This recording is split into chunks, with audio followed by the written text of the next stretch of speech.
There's an interesting paradox with repentance in that it's both a time of grief and a time of joy. It's grief.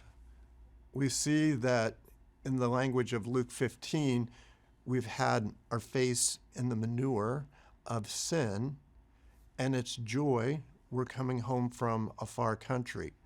Sometimes when we say that it's time of both grief and joy, people feel like that's a contradiction.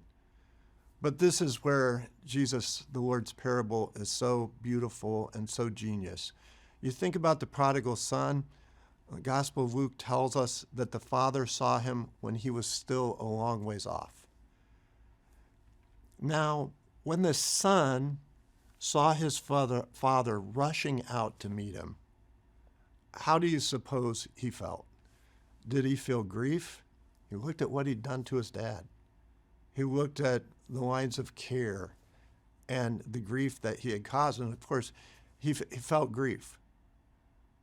He sees his loving father running to embrace him. And this is a time of joy. There's a great celebration. The time in the far country is over. You've come home. The question becomes, why exactly is repentance for joy? And if you think of the parable of the prodigal son, you can understand the answer to that question. It's one of the most beautiful stories ever told.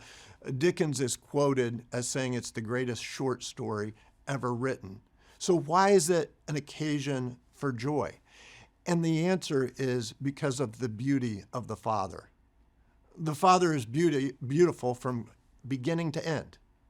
He's beautiful in the beginning. He gives his son life and everything he enjoys. He's beautiful while he waits.